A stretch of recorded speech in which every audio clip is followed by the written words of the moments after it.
എന്നൊക്കെ അത് ചിന്തിച്ചാൽ ഒരു സാമാന്യ ബുദ്ധിയുള്ള ഒരാൾക്ക് മനസ്സിലാവും. 3 വർഷമായിട്ട് അവിടെ നിൽക്കുന്ന ഇവനാണല്ലോ ടോപ്പിൽ നിൽക്കുന്ന ആൾ, അല്ലെങ്കിൽ ഇവനാണ് മൊത്തം കാര്യങ്ങൾ ഇവനും റാംബോ ആണെന്ന് തീരുമാനിക്കുന്ന ആളാണ്. അപ്പം ഞാൻ 3 വർഷത്തോളം അല്ലെങ്കിൽ ഇത്രയും കാലത്തോളം 1 വർഷം 1.5 വർഷത്തോളം ഇവർക്കിത് കൊടുത്തു എന്ന് പറയുമ്പോൾ ഇവരെന്താ അപ്പോൾ കണ്ണില്ലാത്ത ആൾക്കാരാണോ, അല്ലെങ്കിൽ ഇവർക്കിത് മനസ്സിലാക്കാൻ കഴിവില്ലാത്ത ആൾക്കാരാണോ? അതുകൊണ്ട് ഈ പറഞ്ഞ പോലെ അത്തരം കാര്യങ്ങളെല്ലാം പൊളിഞ്ഞതാണ്.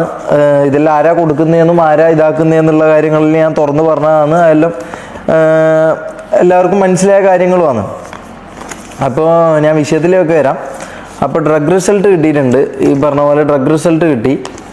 അതിൻ്റെ ഒരു കോപ്പി ഞാൻ എടുത്ത് വെച്ചിട്ടുണ്ട്. കാരണം എന്താണെന്ന് വെച്ചാൽ ഇനിയിപ്പോൾ ആർക്കെങ്കിലും ഡൗട്ട് ഉണ്ടെങ്കിൽ, അതായത് ഞാൻ പറയുന്നതിൽ കള്ളമുണ്ടെന്നോ അല്ലെങ്കിൽ ഞാൻ ഇതാക്കുന്നതിൽ എന്തെങ്കിലും ഡൗട്ട് ഫീൽ ചെയ്യുന്നുണ്ടെങ്കിൽ നിങ്ങൾ പറയുന്ന നിങ്ങൾക്ക് വിശ്വസ്തനായിട്ടുള്ള ഒരാൾക്കോ അല്ലെങ്കിൽ നിങ്ങൾ വിശ്വസിക്കുന്ന ഒരാൾക്കോ ഞാനിത് അയച്ചു കൊടുക്കാം. ഒരു സോഷ്യൽ